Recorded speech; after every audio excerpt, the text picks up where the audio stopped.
de uma outra maneira, não sei como é que vai ser, porque ela estava prevista para 14 de julho de 2020. Então, é isso, são muitas exposições que acontecem. A pergunta que eu fiz é uma pergunta bem provocativa, que cada um de vocês vai poder se posicionar a partir da fala dessas duas convidadas, se é modismos ou percepções compartilhadas. Então, com a palavra agora, eu agradeço imensamente o aceito do convite das duas professoras e passo a palavra à professora Ana Lúcia Beck. Professora, por favor, o microfone é todo seu. Olá, obrigada a todas, todos. Muito obrigada, Rosângela e Thaís, pelo convite para participar. Eu confesso que eu me surpreendi com o convite, porque eu tenho, né, a questão da produção de artistas mulheres, obviamente, é uma questão que me interessa, mas não é uma questão sobre a qual eu tenha feito pesquisas muito exaustivas. Mas, de qualquer maneira, é sempre bom receber esse convite para pensar um pouco mais sobre coisas que a gente, às vezes, não tira tempo para aprofundar um pouco, porque a gente acaba conseguindo também, né, ter um outro gás, um outro desejo, uma outra energia para pesquisar. Isso é muito bom, assim, acabou sendo uma oportunidade muito legal para mim pensar sobre isso. Bom, eu já estou como co-host, né, Thaís? Posso passar para a apresentação, então? Tá, deixa eu só...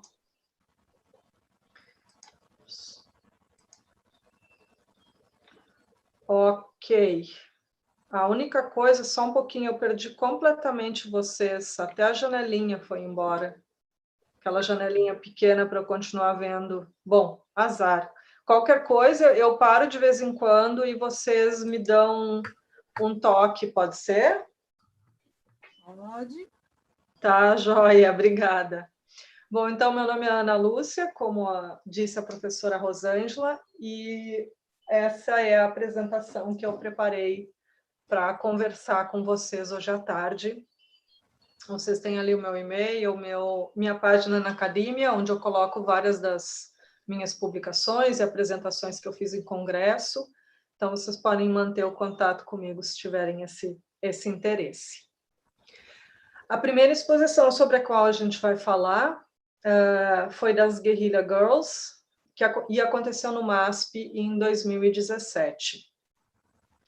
Grande parte do material promocional foi feito em cima desse primeiro trabalho que vocês estão vendo aí, e, na verdade, essa é uma foto do próprio espaço expositivo, né? Por isso que vocês estão vendo a data 2017 duas vezes, porque isso é uma foto que eu tirei lá na exposição, e aí a gente começa a perceber que... Pois não? Eu não Sim? estou vendo a tua apresentação. Tu não está vendo o quê? A tua apresentação. Ai, desculpe, peraí. Mas então, o que eu fiz de errado? Peraí. Eu esqueci de pedir para compartilhar a tela. Então tá. Ai, desculpe, pessoal. Peraí, só um pouquinho. O problema é que eu estou lutando com aquele negócio de que a gente... entendi. De que a gente não pode estar com uma tela em cima da outra na hora de fazer a apresentação. E como eu diminuí a tela do Zoom, eu não estou vendo... Não está aparecendo para mim, Andrei, o negocinho de pedir para compartilhar a tela. Eu tenho medo que se... Bom, eu vou tentar. Tudo de novo, vamos lá. Tem aquela história de uma janela que não pode estar em cima da outra janela. Eu consegui fazer isso. Agora como é que está agora? Deu? Mas a gente está vendo pela metade, Tá, peraí, só um pouquinho. É que eu não pedi. Agora eu vou pedir o modo apresentação. Peraí, gente, eu vou ter que refazer isso aqui, porque ficou tão pequeno para mim que eu não consigo eu mesmo acompanhar. Tem que aumentar aqui. Não te preocupa que a gente sabe que a gente está se habituando também. Ai, olha aquelas aulas que eu dei sobre o Diller, que frustração, meu Deus. Eu fiz todos os testes cabíveis para ter certeza que hoje não iria acontecer isso. Agora deu certo. Agora deu certo? Sim. Ah, tá. Agora entrou para mim também. Graças a Deus, então, ok? Respira fundo. Então, vou começar de novo. Ó, viu? Esse que é o inferno do negócio. Não era para acontecer isso. Vocês estão vendo de... Ó, não era para acontecer isso. Esse que é o problema. Espera aí, gente. Como é que deu certo no outro dia? Agora me encasquetei.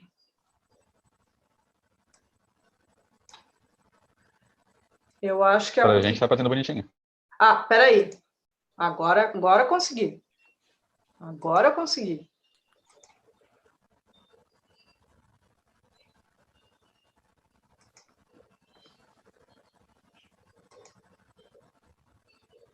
Agora eu consegui, gente.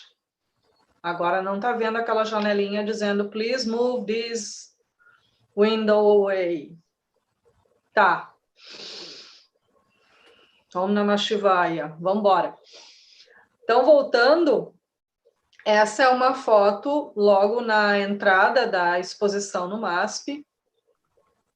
E esse trabalho que vocês estão vendo, de fundo amarelo, foi um trabalho muito utilizado para fazer o marketing da exposição.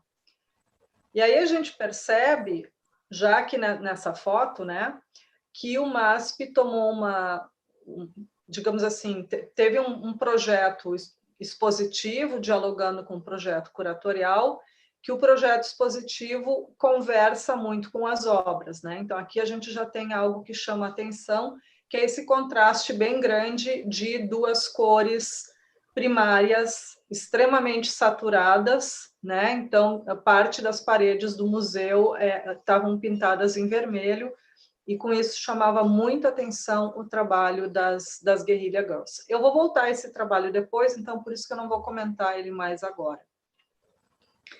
Aqui a gente tem justamente então uma visão de parte da exposição. Então, os trabalhos estavam principalmente nessas paredes principais do primeiro andar do subsolo do MASP, que é onde a gente tem essas duas escadas, né, que são mais como uma rampa, que são já pintadas em vermelho. Então, vocês estão vendo lá atrás, no fundo, os trabalhos das Guerrilla Girls. A curadoria dessa exposição foi do Adriano Pedrosa, que é o diretor artístico do MASP, e da Camila Bechelani, que é a curadora assistente. E na exposição eles mostraram 116 trabalhos do grupo, incluindo 2 novos cartazes brasileiros, baseados nas obras mais conhecidas. Esses 2 cartazes são justamente, quando vocês olham então para a parede vermelha, no fundo dessa imagem, vocês conseguem enxergar um cartaz que está maior em destaque, que é esse aqui que diz as vantagens de ser uma artista mulher. Tá?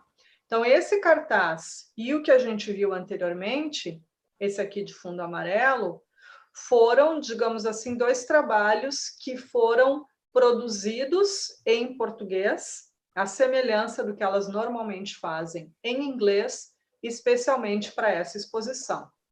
Muito embora, é claro, praticamente todo o trabalho delas foi traduzido para o português, então todos os cartazes estavam em português. Para situar um pouco, quem são as Guerrilla Girls? Na verdade, ninguém sabe ao certo quem elas são.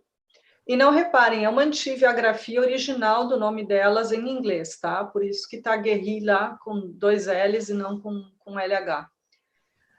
Ninguém sabe ao certo quem elas são, porque uma das facetas do trabalho delas, que elas muito cedo escolheram, foi manter o anonimato. E elas são um grupo que se formou em 1985. Então, vejam, aí já tem uma questão interessante para a gente pensar, que é o tempo que levou até elas se tornarem mais conhecidas e mais vistas num país como o Brasil, né? Elas chegando aqui no Brasil em 2017, fica até parecendo, nossa, olha que trabalho contemporâneo. E aí a gente começa a pesquisar e se dá conta, nossa, elas estão trabalhando desde 1985, né? Lá já se vão quase 40 anos.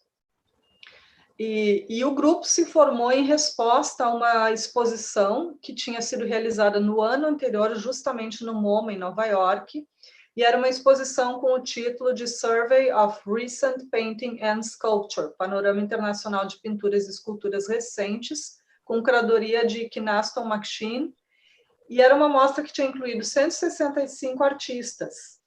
E elas, as Guerrilla Girls, perceberam que desses 165 artistas, a representação de artistas mulheres era de apenas 13 artistas mulheres. Essa é uma informação que já tem no texto de apresentação do MASP.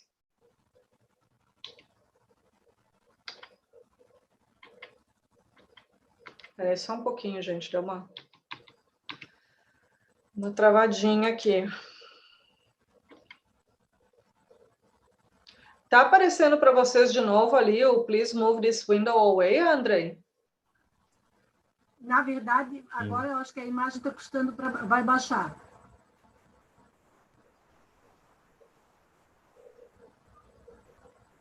Entrou já o próximo? Mais ou menos, um pedaço. Quase deu. Não, então, talvez... Bom, se encrencar muito, gente, eu abro o PDF, então. Bom, e essa primeira... De certa maneira, eu diria que essa primeira... Essa motivação delas para formar o grupo se relaciona muito a algo que elas dizem em um outro trabalho, que é Being angry is a great place to start. Sentir raiva, estar com raiva é um bom ponto de partida. E essa é uma frase importante porque ela, me parece, diz muito da motivação das Guerrilla Girls, no sentido de terem uma forma de colocar o trabalho que é realmente um pouco mais agressiva. Agressiva no sentido de ser muito... Não, talvez não agressiva, mas muito ativa, né? O trabalho delas, embora isso seja uma questão que a exposição no MASP não enfatizou, eu achei isso, de certa maneira, uma perda para nós que estudamos artes. O MASP não enfatizou um dos aspectos principais da atuação e do trabalho das Guerrilla Girls, que eu vou comentar depois. O MASP acabou dando mais visibilidade aos cartazes.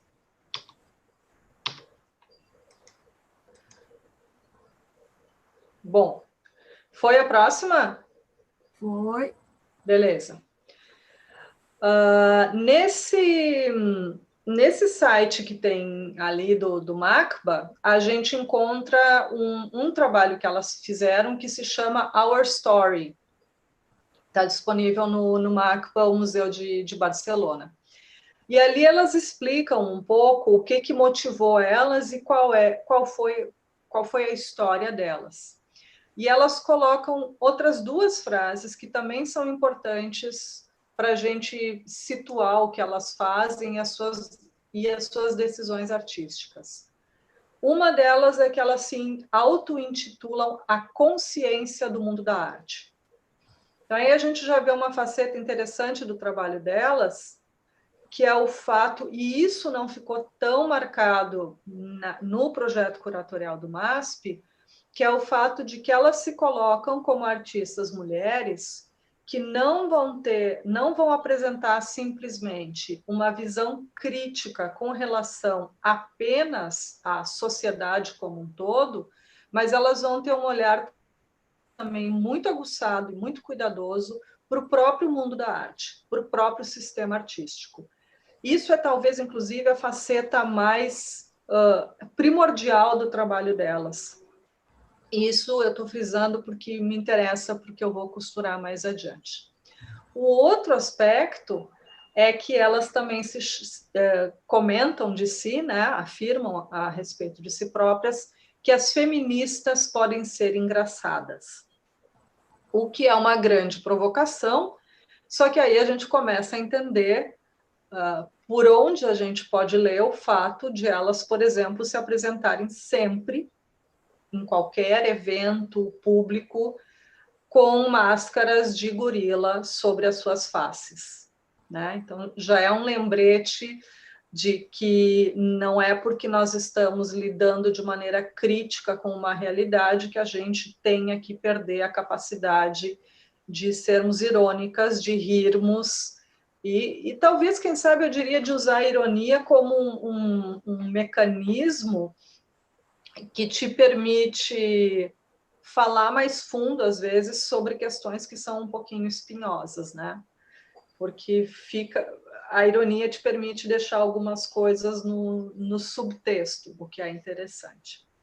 Então, elas explicam que as ações delas começaram, na verdade, com essa característica de ações, ou seja, de o grupo se reunir e, pelas ruas de Nova York, em eventos artísticos, começarem a distribuir panfletos. A gente poderia pensar na coisa como panfletos, ou, inclusive, produzirem cartazes que começavam a fixar nos locais e nas ruas. Ou seja, todo esse material que vai chegar na exposição do MASP e que vai ser exposto no MASP numa parede, né, colados na parede, originalmente são produzidos para um outro tipo de contexto e para um outro tipo de ação.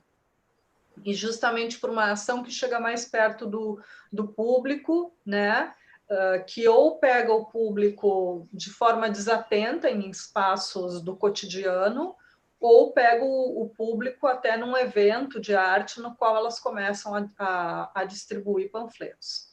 Além disso, nessa história delas, elas comentam algumas outras iniciativas que elas tiveram, que foi a produção de 2 livros de revisão da história da arte, um chamado Confessions of the Guerrilla Girls e o outro The Guerrilla Girls Bedside Companion. Ambos foram publicados em 1995. Não cheguei a ter contato com essas publicações, mas fiquei bem curiosa, porque aí a gente vê que elas estavam já propondo uma revisão da história da arte, né? Lá já se vão 25 anos. E elas também produziram alguns números de um boletim informativo que elas chamaram, de novo, ironicamente, é isso que é interessante. A ironia realmente vai ser muito utilizada por elas, um informativo chamado Hot Flashes. E para entender a ironia do nome desse informativo, vocês têm o link ali embaixo, se quiserem acessar, o guerrillagirls.com Hot Flashes. Hot Flashes é um trocadilho com 2 termos, né? Com flash, que é aquele estouro de luz, né? Como se tem o flash da máquina fotográfica, mas hot flashes também é o termo para aqueles calorões que são bem típicos de muitas mulheres terem como sintoma no período da menopausa e da pré-menopausa. Então, elas fazem um boletim informativo cujo nome brinca com essas 2 dimensões, essas 2 possibilidades de sentido da palavra. Bom, e aqui nós temos, então, um desses trabalhos que foi produzido especialmente para a exposição do MASP, que é esse trabalho de fundo amarelo com uma mulher nua com máscara de gorila na cabeça, no primeiro plano, e aí, contrastando com o fundo amarelo, nós temos alguns dados em informação verbal. E, na verdade, é um dado que vem provocativamente no formato de uma pergunta. E a pergunta é: as mulheres precisam estar nuas para entrar no Museu de Arte de São Paulo? Aqui já tem uma série de ironias e de questões, né? Até porque no português fica um pouco dúbio, assim, de que mulher tu está falando. Se tu está falando da mulher que é artista, se tu está falando da mulher que é público, ou se tu está falando da mulher que trabalha no sistema artístico, enfim. E a essa pergunta nós temos uma resposta, uma afirmação que traz um dado, e o dado é: apenas 6% dos artistas do acervo em exposição são mulheres, mas 60% dos nus são femininos. Estatísticas do Museu de Arte de São Paulo, 2017. Essa é uma outra faceta muito interessante do trabalho das Guerrilla Girls, que eu não sei se todo mundo sabe, mas é o fato de que o trabalho delas se estrutura efetivamente a partir de pesquisa. A partir de pesquisa nos museus, pesquisa dos acervos, pesquisa no sistema artístico. Então, esses dados que elas trazem nos cartazes, a gente pode confiar. Eles não são números criados aleatoriamente, pura e simplesmente para provocar um impacto.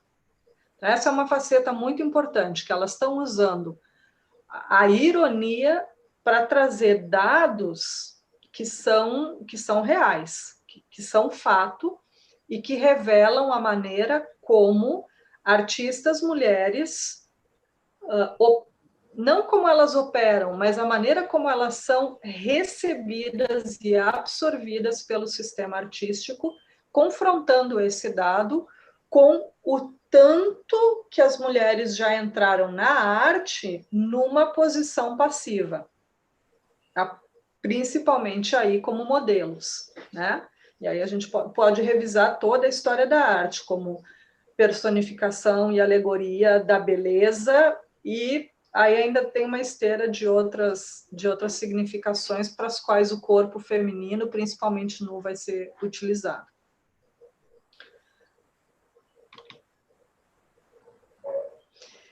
E aí a gente vê, eu coloquei para contrastar, entrou aí, o cartaz original, né? Na versão inglesa, quando elas analisaram o museu,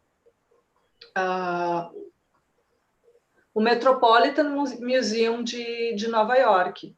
E vejam que aí a gente começa a se dar conta que a coisa se baseia em pesquisa mesmo, os números já mudam. Aqui, elas estão falando que menos de 4% dos artistas da seção de arte moderna são mulheres, mas 76% dos nus artísticos são mulheres. Tanto teria, talvez por isso também o Adriano Pedrosa se sentiu um pouco animado a mostrar esse trabalho no MASP, a gente teria no MASP até uma situação um pouco mais inclusiva para as artistas mulheres, né? O MASP estaria trabalhando com 6% de artistas mulheres dentro do seu acervo, enquanto o Metropolitan estaria apenas numa margem de 4%.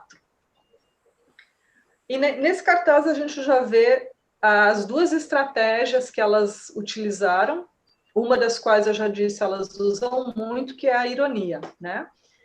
E aqui a máscara foi usada em associação a uma representação tradicional do feminino na arte ocidental. Essa é uma outra questão interessante, porque já nesse cartaz, e esse cartaz é muito distinto de outros materiais produzidos por elas, porque elas não costumam colocar muita coisa de imagem relacionada com a história da arte, mas nesse caso elas utilizaram. E para quem não lembra, obviamente elas estão remetendo o Jean-Auguste Dominique Ingres, a grande odalisca, que vai ser uma referência do neoclassicismo e também do orientalismo. Então, elas estão fazendo referência a uma obra basilar dentro da história da arte, considerando-se, inclusive, né, a importância que o nome do Ingres tem na história da arte europeia. E uma outra coisa que chama atenção nesse cartaz são outras estratégias que elas utilizam na maneira como elas apresentam seus trabalhos. Então, elas trabalham com uma linguagem que se aproxima da linguagem gráfica, né? Da linguagem de anúncios. Então, alto contraste e as letras têm muito destaque.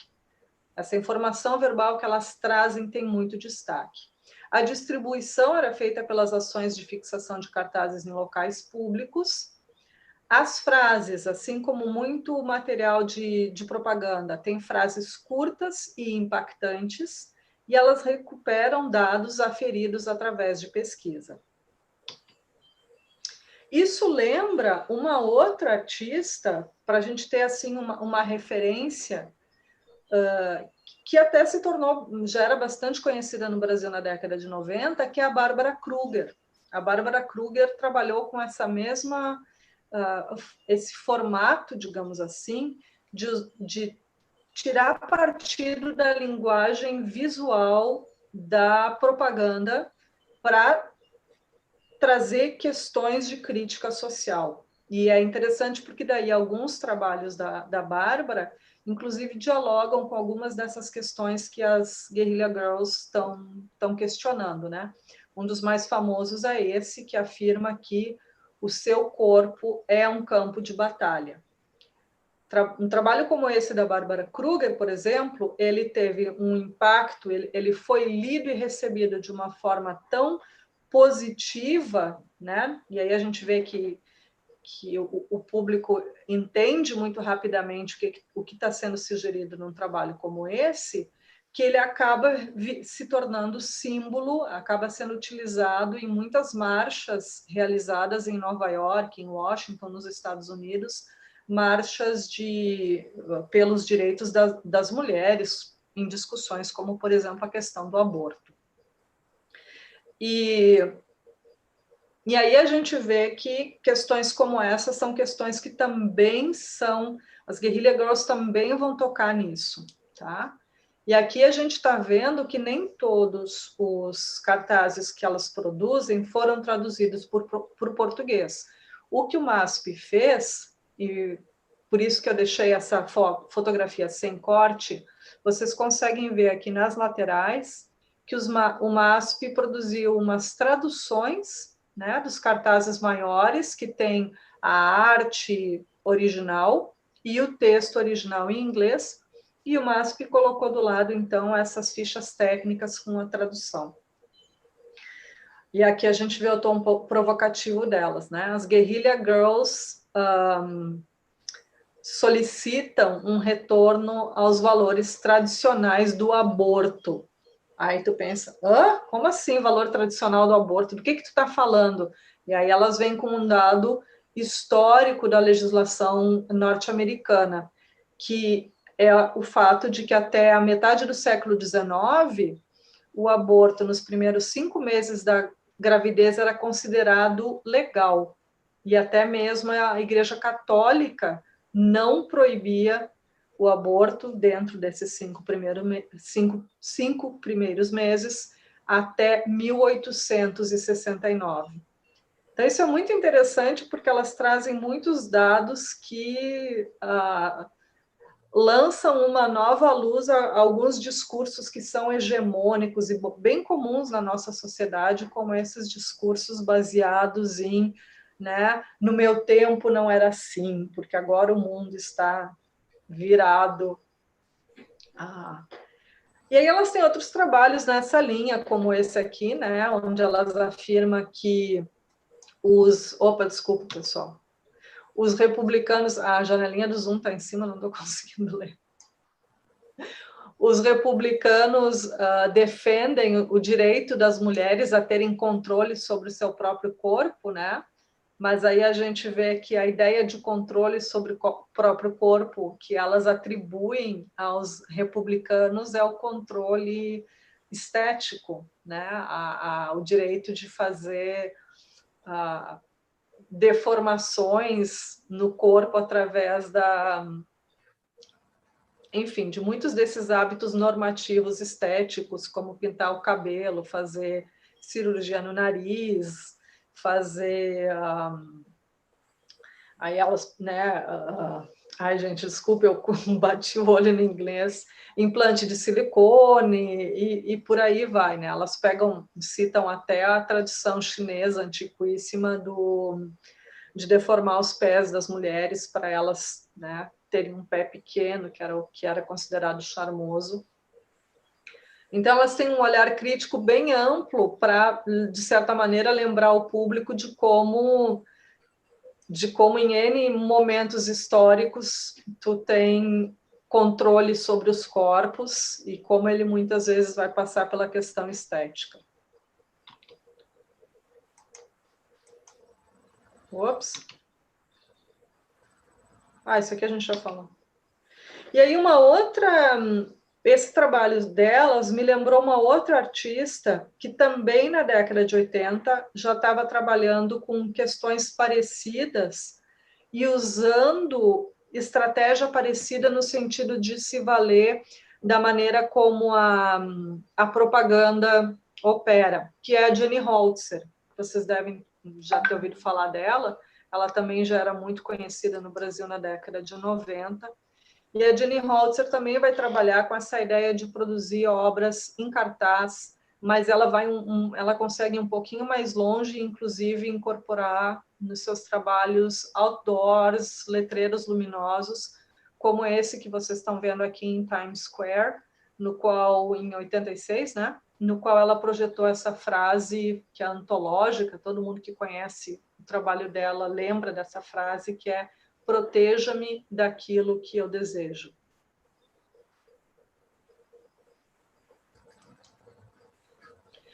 E aqui a gente vê um outro trabalho da Jenny Holzer sendo feito em 85, ou seja, na mesma época que as Guerrilla Girls estão começando, usando a mesma estratégia que as Guerrilla Girls também vão usar, que é fazer fazer panfletos, fazer cartazes, fazer adesivos, nos quais a questão da informação verbal é imprescindível. Eu acho esse um aspecto muito interessante. Teve uma época que eu estudei bastante a obra da Jenny Holzer e da Barbara Kruger em função disso, né? Como é que a gente pode pensar o fato de elas decidirem operar com informação verbal, usar frases e como elas trabalham essas frases. E a Jenny Holzer, no caso, vai fazer isso de uma maneira muito diversa e que em alguns momentos vai contrastar muito com as Guerrilla Girls, porque uma frase como a anterior que eu mostrei para vocês é extremamente poética. Ela tem sentidos muito amplos, né? A gente pode olhar ela de um ponto de vista mais objetivo, de me proteja, né, dentro dos meus relacionamentos, mas a gente pode pensar ela num sentido muito mais amplo também. E o que eu queria chamar a atenção nesse trabalho da Jenny Holzer é essa ideia que ela traz de que a gente deveria usar o que é dominante numa cultura para promover uma mudança rápida nessa mesma cultura.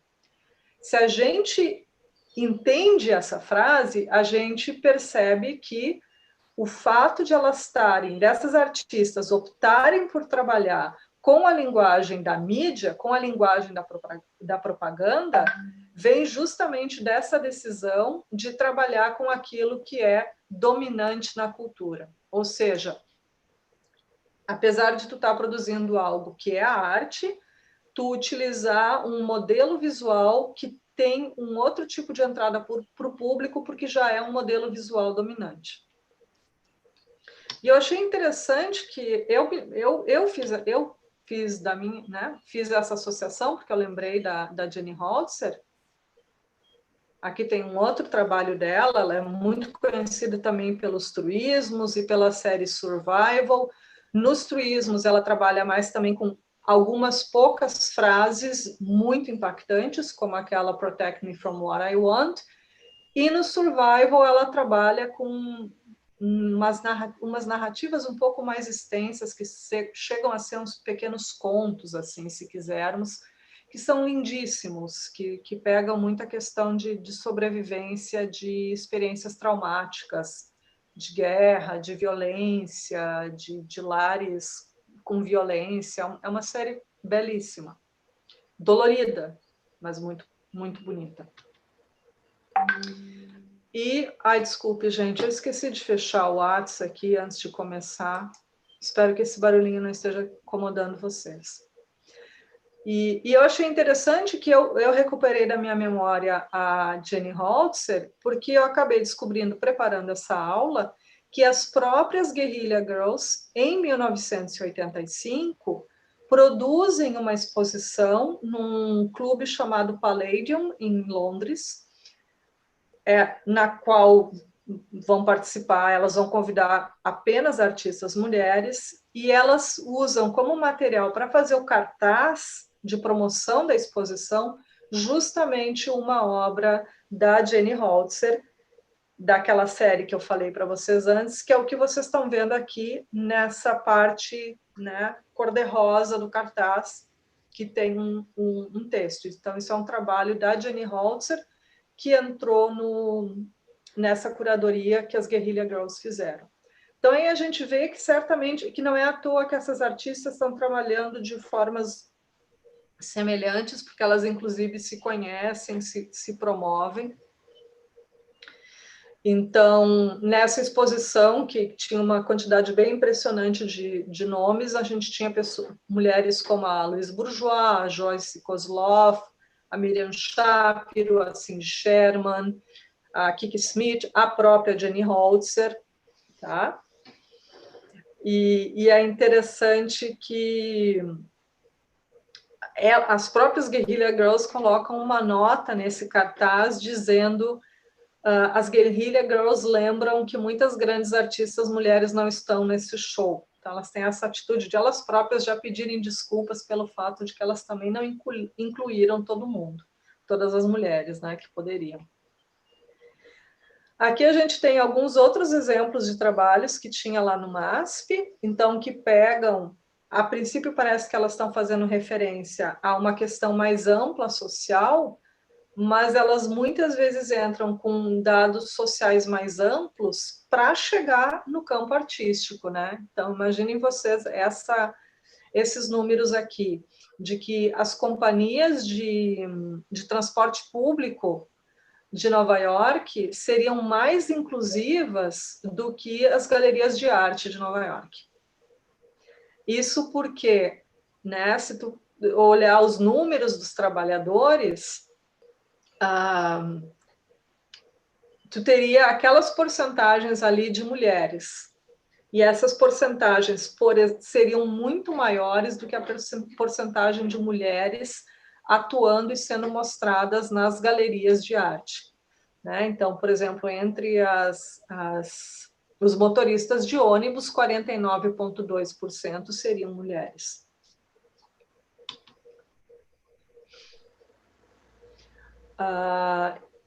E fica bem evidente que parece que o ponto crucial para elas é essa crítica ao próprio sistema artístico, e a gente vê isso num trabalho como esse, que se distingue dos outros, né, por ter a escrita manuscrita, no qual elas dizem: caro colecionador de arte, chamou-nos a atenção que a sua coleção, como muitas, não contém o suficiente de trabalhos assinados por mulheres. Nós sabemos que você se sente muito arrasado por causa disso e nós vamos lhe ajudar a mudar essa situação imediatamente. Todo o nosso amor, Guerrilla Girls.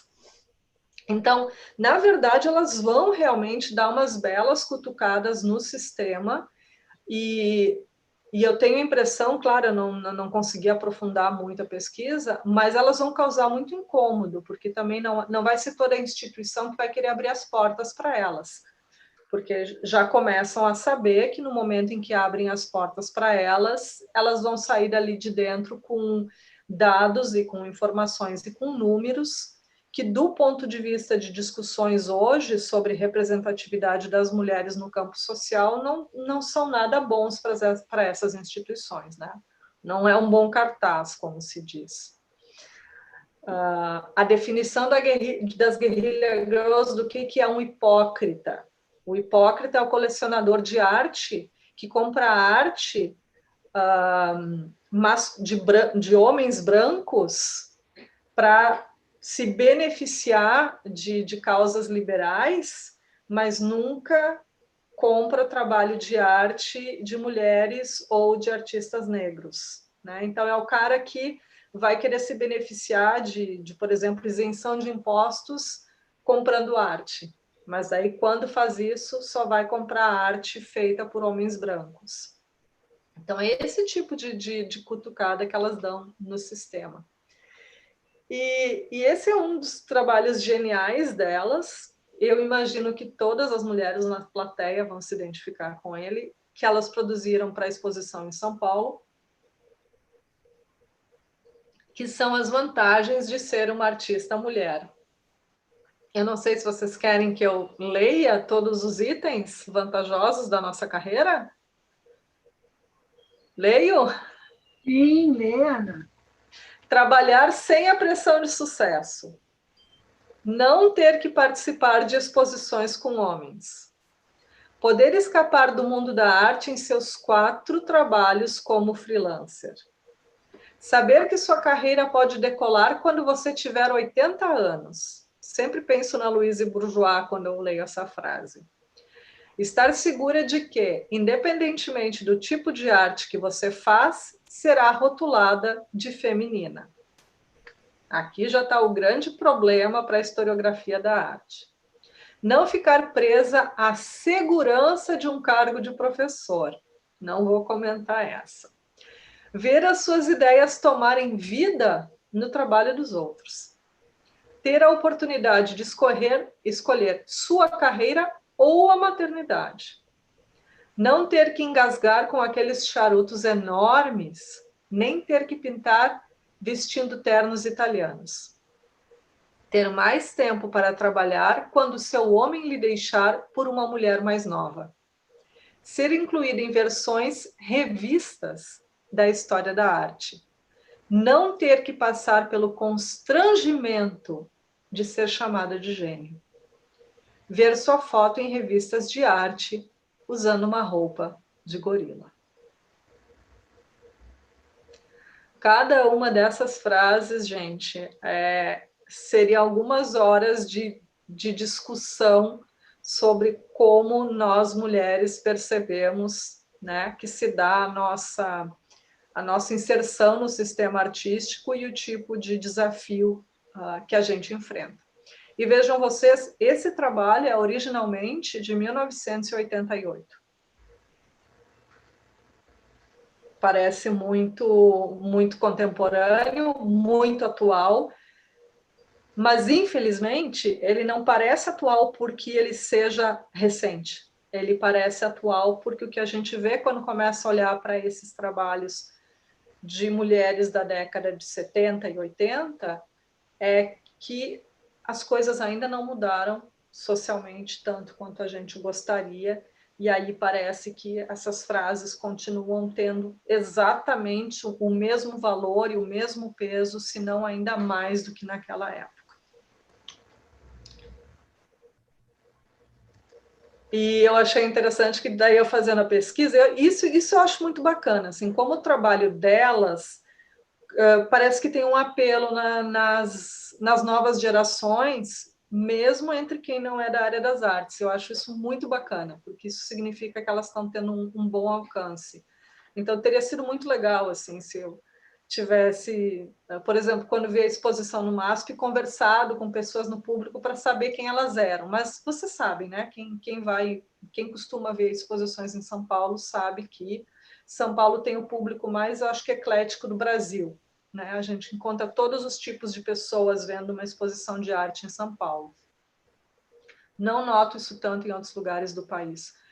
Então, uma menina, Letícia Cavano, que é da área da ciência, ela produziu um cartaz semelhante ao das Guerrilla Girls, falando sobre a vantagem de ser uma mulher nas artes, falando sobre as vantagens de ser uma mulher na ciência e na medicina, né? Então, vai mais ou menos na mesma linha, algumas frases são exatamente as mesmas, e aí a gente vê, né, que esse problema não é só de quem é artista, vários desses problemas e desafios continuam sendo pura e simplesmente de quem é mulher.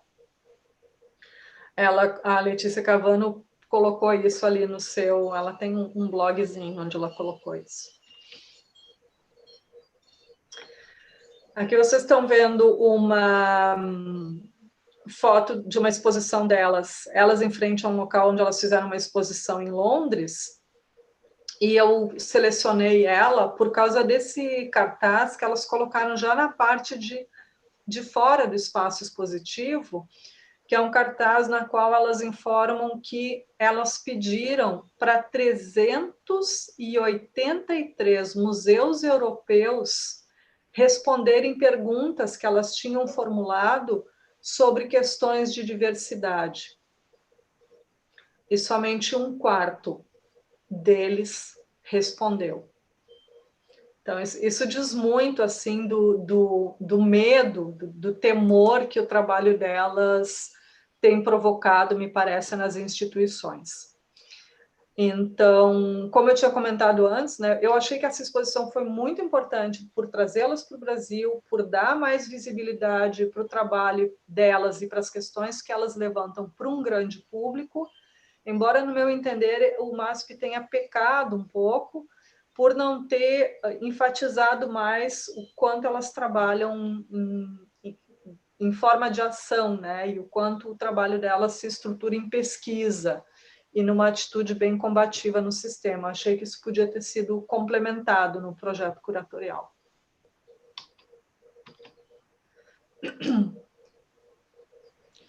Então, assim, se eu fosse resumir, eu diria que é um trabalho que está muito ligado à denúncia e ativismo, né? Denuncia a discriminação enfrentada por mulheres e outras minorias, porque elas também abraçam muito a questão da negritude, dando visibilidade à falta de visibilidade, à falta de representatividade e à falta de reconhecimento da atuação das mulheres em diferentes circuitos, incluindo o sistema artístico. Então, de certa maneira, o trabalho delas, obviamente, visa promover uma reflexão sobre todas essas questões.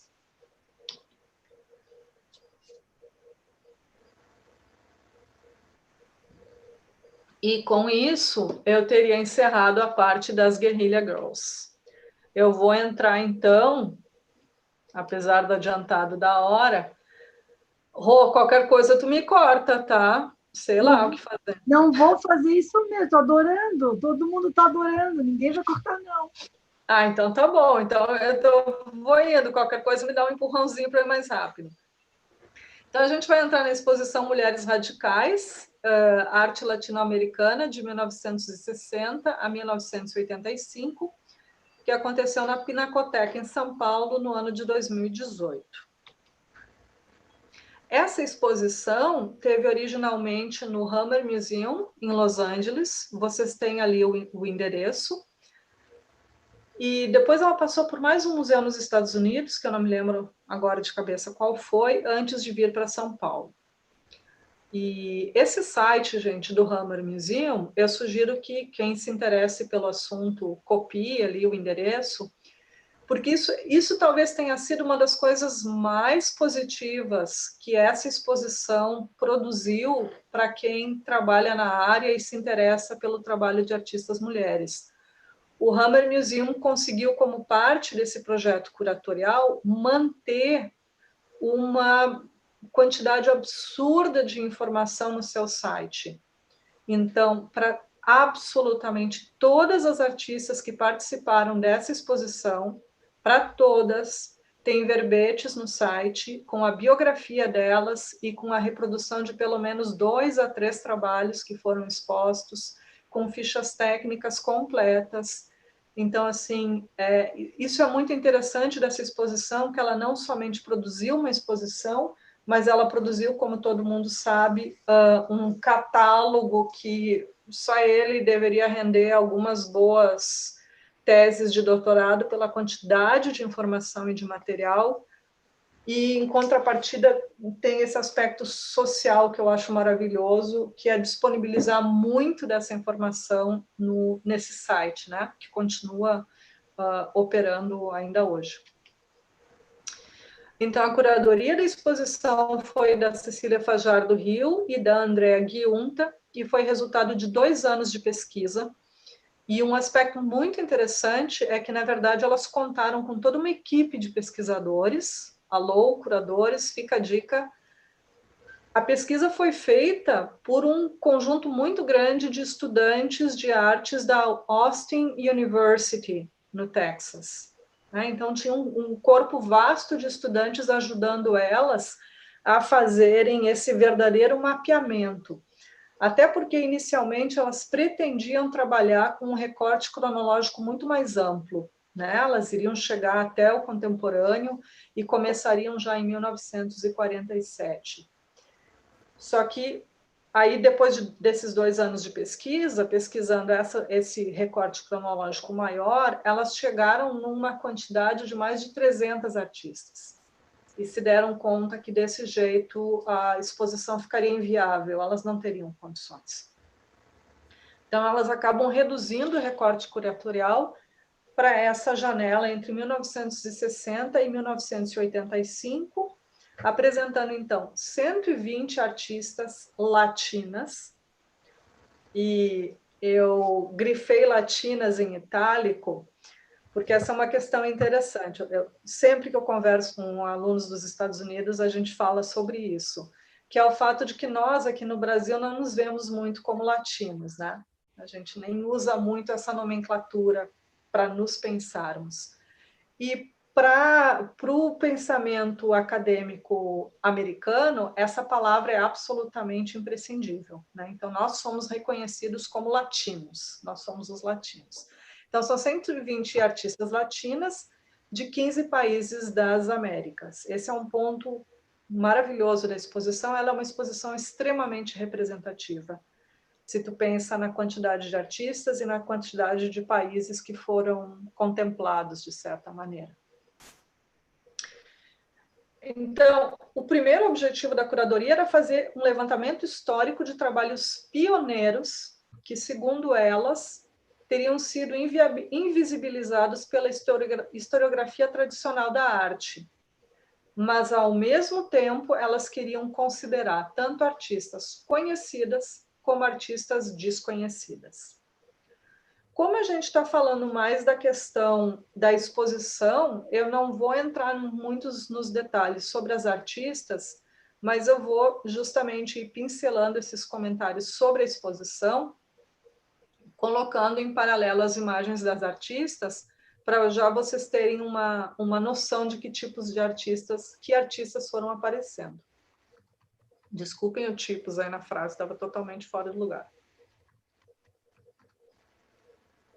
Então, esse é um aspecto muito, muito interessante da exposição, que justamente é uma mescla de artistas conhecidas e desconhecidas. Eu citaria entre algumas das mais conhecidas, então, justamente a Liliana Maresca, da Argentina. E elas vão usar esse nome, né, Radical Women, Mulheres Radicais, como título da mostra, porque elas vão identificar, nesse período de 1960 a 1985, um radicalismo. Como é que as curadoras consideram esse radicalismo? Por que elas pensam em termos de radicalismo? Quando elas usam o termo radicalismo, elas estão pensando em 2 aspectos. Um, que é o caráter pioneiro das mídias. E o outro, que é o tipo de discussão de cunho feminista que os trabalhos estão propondo. Qual é a observação com relação ao caráter pioneiro das mídias? A gente está olhando artistas que estão, né, trabalhos que já aparecem no início da década de 70, que estão operando com mídias que estão bem em voga naquele momento. Então, tu tem muito trabalho que é conceitual, portanto, o registro é muitas vezes através de fotografia. Tu tem muito trabalho de ação performática ou que tu poderia até discutir em termos de land art, né? E tu tem muito uso da máquina, do registro fotográfico da ação, da performance, do acontecimento, ou a filmagem, né, dessa performance, desse acontecimento, como maneira de mostrar e dar visibilidade ao trabalho. E do ponto de vista, obviamente, das curadoras, isso significa que essas artistas estão trabalhando com as linguagens que estão em voga já na década de 70 e até antes, às vezes. Então, esse é o caso da Ana Mendieta, que é uma outra artista muito conhecida. E aí, é uma pena que eu pessoalmente não consegui ver essa exposição, mas pelo que eu estudei do catálogo e do site, me parece que eles tiveram um trabalho muito grande para realmente digitalizar todos os filmes, né? Todos os trabalhos em vídeo, que eram em Super 8 ou 16 milímetros. Então, eles converteram em formatos digital. Esses vídeos, com certeza, estavam presentes na mostra como vídeos, mas daí eles entram no catálogo e no site como essas fotografias, como vocês estão vendo aqui, que são alguns, né, stills de alguns frames dos vídeos, onde a gente começa a ter pelo menos alguma ideia do tipo de elemento que está entrando nos trabalhos dos artistas. E a outra questão, eu falei para vocês, era o fato das curadoras considerarem radical essas artistas estarem apresentando trabalhos que entrariam num debate sobre arte feminista. E eu achei importante trazer essa observação delas, quando elas dizem que o ato de se chamar uma artista, como as que vieram antes de nós, de feminista ou ativista, é extremamente significativo no mundo de hoje, que preferiria nos ver mortas, desaparecidas, escravizadas ou submissas. Os legados das artistas da década de 1970 estão vivos no presente. Isso é evidente em coletivos de arte feministas, no trabalho individual de muitos artistas e em organizações de arte feministas. Existem mais de 100 artistas e grupos de artistas que compõem o cenário artístico feminista latino-americano hoje em dia. E nós sabemos que é muito, muito, muito mais do que isso, né? Mas eu achei essa observação da curadoria importante, porque ela depõe no sentido daquilo que a gente vinha comentando antes, né? De como muita coisa ainda não mudou e, portanto, muitas questões que essas artistas estavam levantando na década de 70 ainda repercutem, né? E elas, de certa maneira, já estavam lidando com isso num momento em que talvez até se tivesse muito menos aceitação social para abordar algumas dessas questões. E nesse sentido, daí eu concordaria com as curadoras, isso é de fato muito pioneiro, né? E aí, gente, foi extremamente difícil para mim fazer um recorte, uma seleção de coisas para falar dessa exposição, porque realmente é uma exposição muito diversa. Tem uma quantidade muito grande de artistas, uma quantidade muito, muito grande de propostas, né? Tem uma variedade muito grande de mídias e propostas, mas a gente nota que prevalece essa produção de registro de performances com fotografias. O que é bom, porque daí a gente consegue ter as fotografias para mostrar e para discutir. Então, uma outra artista mais conhecida, latino-americana, que participou da mostra é a Marta Minujín. E vejam vocês aqui que a gente está vendo um trabalho dela de 1965, chamado Lendo as Notícias. E aí a gente percebe, né, que aquele elemento da ironia a qual as Guerrilla Girls fazem menção já estava aparecendo aqui também em trabalhos da década de 60. Eu, pelo menos, achei esse trabalho extremamente irônico. Entre as brasileiras, tivemos uma representatividade muito interessante de brasileiras. É claro que nós tivemos alguns nomes muito conhecidos, né, como a Lígia Pape. Então, dela tinha, entre outros, esse trabalho O Ovo, que é em 8 milímetros. Nós tivemos a Lígia Clark, interessantemente, justamente com uma obra, né, que é mais essa parte da documentação das performances, no qual a Lígia Clark estava lidando com as questões de percepção e do corpo, e não aqueles trabalhos mais conhecidos dela, né, do período mais do concretismo. Uma outra artista brasileira mais conhecida que participou foi a Regina Silveira, com esse trabalho de arte que eu também achei, de fotografia, que eu também achei tem uma dose interessante de ironia. E aí as curadoras decidiram que o que iria determinar o conjunto de obras e artistas que participariam seria um conceito, né? Então elas elegeram um foco conceitual. E esse foco conceitual seria o corpo político. O que significa que as curadoras consideram que esse período de 1960 a 1985 corresponde a uma virada radical na iconografia do corpo. Segundo elas, as obras produzidas pelas artistas apresentadas em Mulheres Radicais propõem um corpo diferente, um corpo pesquisado e redescoberto, profundamente ligado à situação política em grande parte do continente da época, especificamente nos muitos países governados por governos autoritários que buscavam controlar comportamentos, pensamentos e corpos. Então, essa é uma questão até, eu diria, muito interessante, que elas decidiram chamar a atenção, pensar em como o corpo vai aparecer nas obras de arte de muitas dessas mulheres nesse período, até mesmo muitas vezes como um elemento metafórico que vai permitir burlar um certo regime de controle, mas o quanto eles também estão falando dessa questão do controle sobre o próprio corpo, né?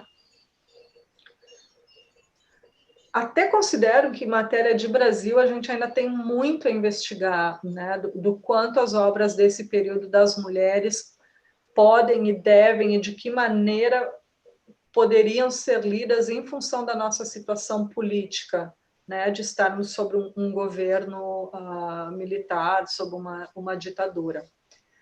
Mas quando a gente começa a ver algumas coisas que foram produzidas, e quem viveu um pouco desse período autoritário vai se identificar com isso, em alguns momentos a gente se depara com algumas obras que a gente pensa, nossa, a pessoa fez isso naquela época, puxa vida, né? Só nessa decisão de produção de alguns desses trabalhos com essas características naquele período, só isso a gente já poderia entender, acredito eu, como uma virada radical na iconografia do corpo. Agora, sobretudo, eu entendo que pensar em termos de uma virada radical na iconografia do corpo está justamente ligado àquilo que a gente viu as Guerrilla Girls fazerem quando elas pegam o corpo nu da pintura do Ingres, né, e subvertem para um contexto completamente diferente nos seus próprios cartazes. Tá? Ana, a gente pode dar uma apressadinha, porque já se vão 1h15. Tá bem, vamos lá. Então, adiante. Olha, a Rô falou, daí trava. Então, eu vou passar rapidamente algumas outras obras, gente, mais para vocês enxergarem um pouco do que tinha. Tá? Então, elas explicam um pouquinho o que é a questão do corpo político, né? Então, elas entendem que tem temas em torno dos quais a exposição é organizada, o autorretrato, a relação entre corpo e paisagem, o mapeamento do corpo, o erótico, o poder das palavras, o corpo performativo, a resistência e o medo, os feminismos, os lugares sociais, servem para tornar visíveis as preocupações compartilhadas dos artistas em uma vasta região geográfica. Então, eu vou mostrar agora para vocês uma sequência de artistas, muito rapidamente, é mais para vocês terem o índice de que tipo de trabalho se associa de uma maneira mais direta a essa ideia de corpo, e muitas delas daí vão remeter a essa questão da violência, que a gente sabe, né? No Brasil ela é extremamente expressiva e é assim também em vários outros países latinos. Por isso que eu trouxe esse dado aqui, mas eu não vou ler ele agora.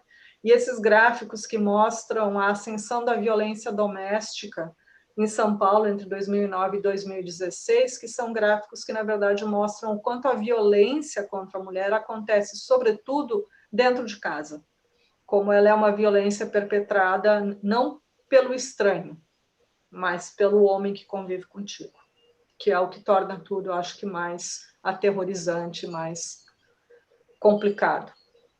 E aí a gente vê que isso que está sendo tocado nessa exposição remete também a alguns trabalhos da Guerrilla Girls, né? Como essa aqui, na qual elas justamente colocam lado a lado o Carl Andre, que foi casado com a Ana Mendieta, e o O.J. Simpson, dois homens que chegaram a ser indiciados, né, por supostamente terem matado as suas esposas, a Ana Mendieta e a esposa do O.J. Simpson, respectivamente.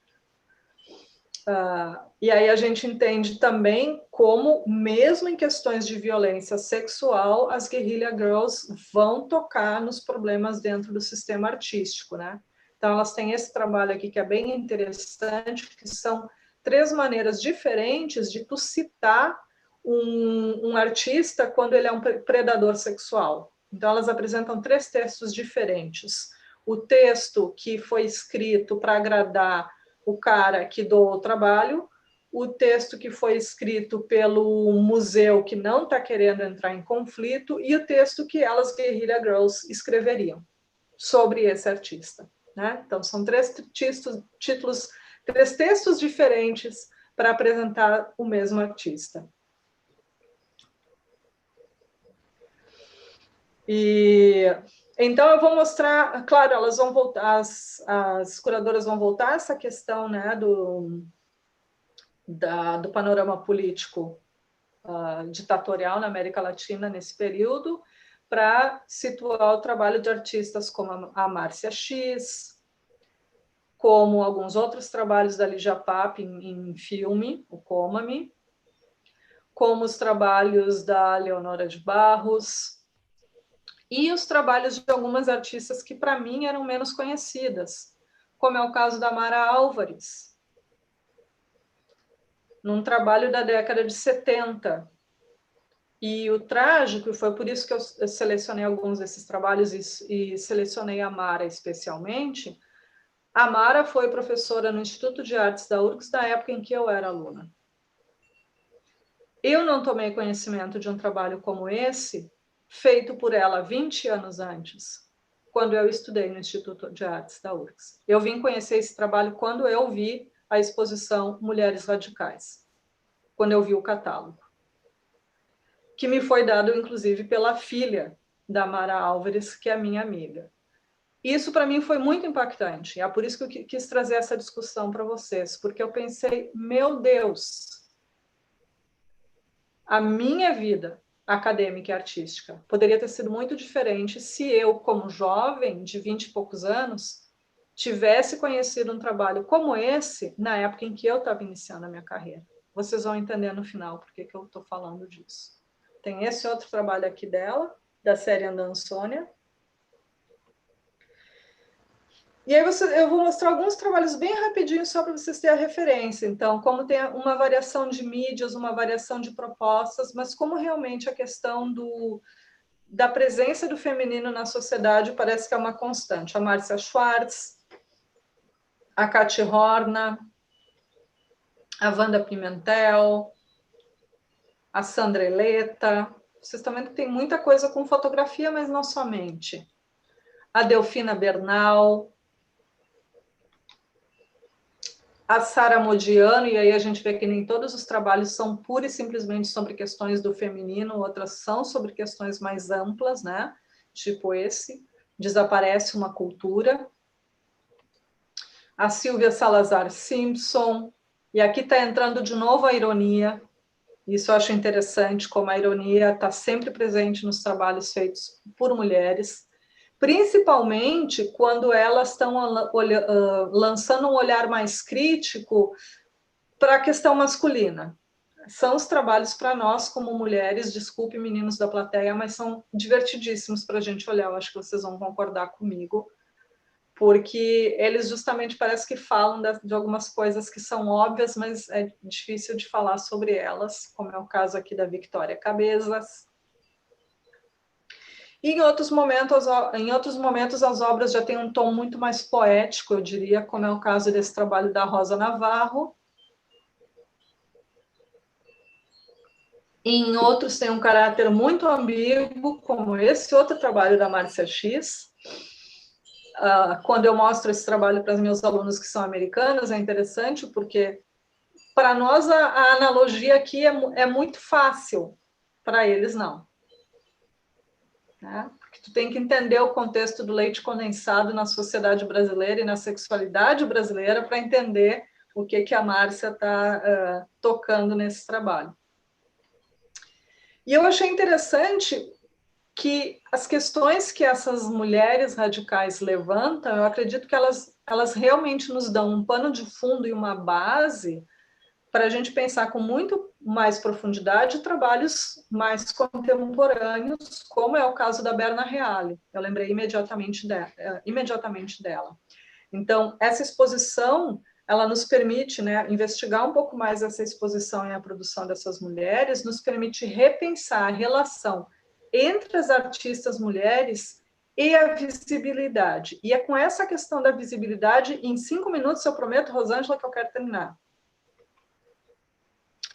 Só para finalizar, eu chamei a atenção para algumas operações poéticas que ficam bem evidentes nos trabalhos incluídos nessa exposição.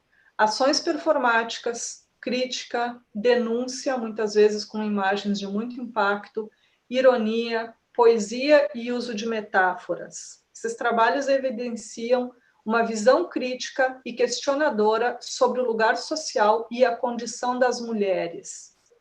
E aí, quando eu digo condição, eu quero me referir a ser, ver e ser vista, e como essas três se intercambiam e se interconectam.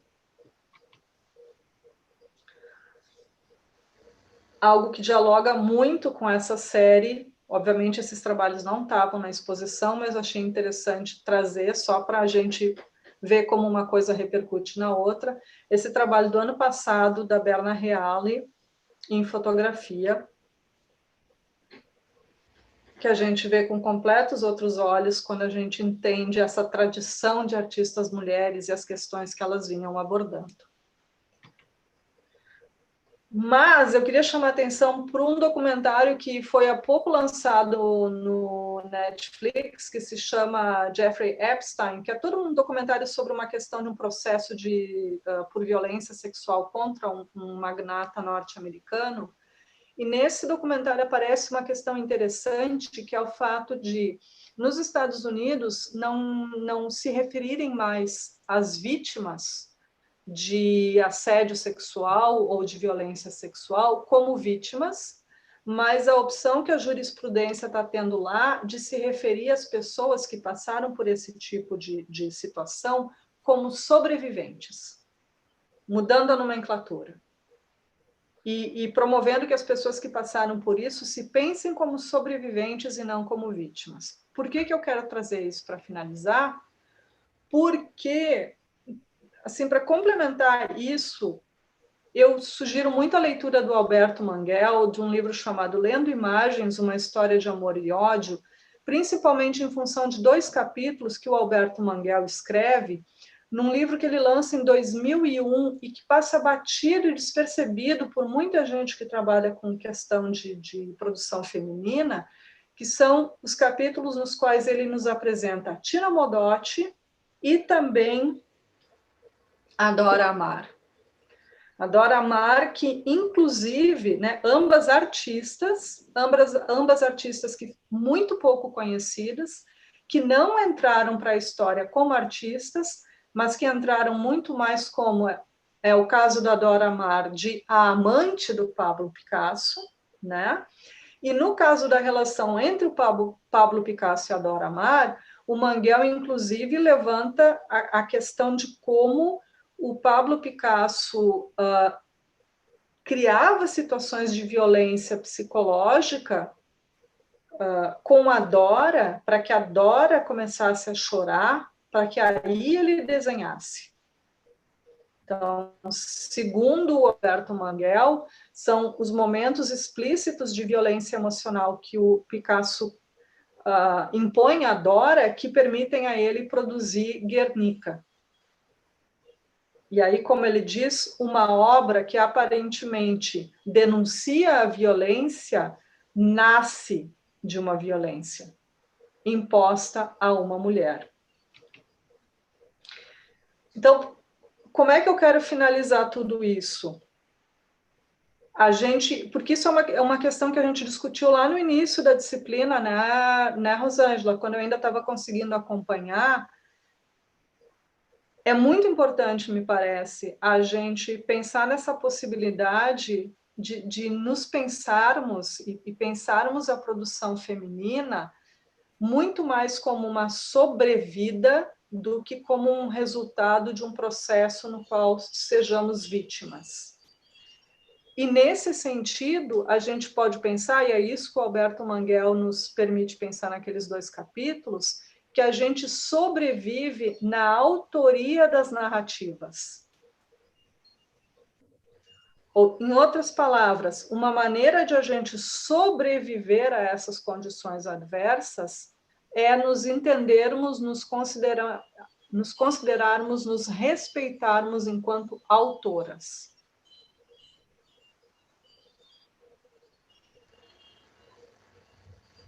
Aí nós poderíamos ser, como dizem as Guerrilla Girls, mulheres que fazem história da arte. Porque dizer que uma artista é feminista é apenas o começo do trabalho da história e da crítica de arte.